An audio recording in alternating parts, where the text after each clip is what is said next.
రెండు కుటుంబాలు ఒక భూ వివాదం. వాళ్ళు కొట్టుకొని చావక పాపం ఆ బిడ్డను కొట్టారు. అసలు ఆ బిడ్డ ఏం చేసింది? మధ్యలో కొట్టిందే కాక చంపేశారు. చంపి ఇదిగో నీ బిడ్డ అంటూ ఆ తల్లి ముందు పడేసి పారిపోయారు. అభం శుభం తెలియని బిడ్డ ప్రాణాలు తీయడానికి అసలు వాళ్ళకి మనసు ఎక్కడి నుంచి వచ్చింది? అంత కర్కశంగా ఎందుకు మారారు ఈ జనాలు?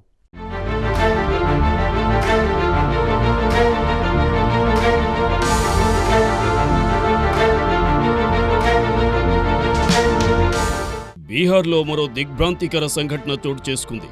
భూ వివాదాల కారణంగా ఓ కుటుంబం పసిబిడ్డను బలి తీసుకోవడం సంచలనం రేపింది.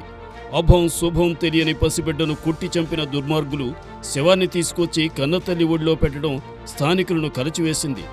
బిస్కెట్ ఇస్తామని చెప్పి నమ్మించి ఈ పాపానికి ఒడిగట్టిన ఘటన బీహార్ బెగుసరాయ్ జిల్లాలో చోటు చేసుకుంది.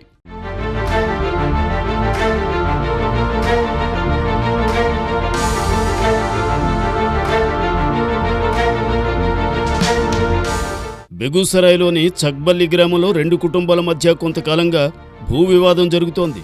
2 కట్ట 15 ధూర్ భూమి విషయంలో బాలకృష్ణ సింగ్, అన్మోల్ సింగ్ మధ్య పంచాయతీలు నడిచాయి. అయినప్పటికీ పలుమార్లు గొడవ పడుతూనే ఉన్నారు. ఈ క్రమంలోనే అన్మోల్ సింగ్ కొడుకు బిస్కెట్ కొనుక్కోవడానికి కిరాణా షాపుకు వెళ్ళాడు. ఇది గమనించిన బాలకృష్ణ సింగ్ కుటుంబ సభ్యులు అతని ఇంట్లోకి బలవంతంగా తీసుకెళ్లి పదునైన వస్తువుతో తలపై కొట్టి చంపారు.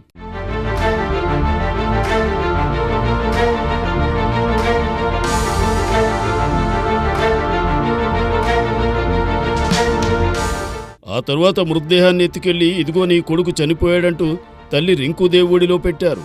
దీంతో ఒక్కసారిగా ఆ ప్రాంతంలో అలజడి మొదలవుగా స్థానికులు, అన్మోల్ బంధువులు నిందితులను కొట్టేందుకు ప్రయత్నించగా పారిపోయారు. దీంతో కోపంగా రగిలిపోయిన ప్రజలు గ్రామ రహదారిని దిగ్బంధించారు.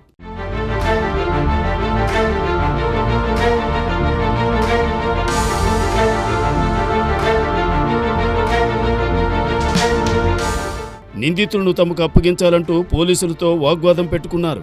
చివరికి వారందరినీ ఒప్పించి శాంతింపజేసిన పోలీసులు మృతదేహాన్ని అదుపులోకి తీసుకుని పోస్టుమార్టం కోసం ఆసుపత్రికి పంపించారు. ఈ ఘటనపై కేసు నమోదు చేసి దర్యాప్తు ప్రారంభించామని ఎస్పీ మనీష్ తెలిపారు. పోస్టుమార్టం తరువాతే అన్ని వివరాలు వెల్లడిస్తామన్నారు.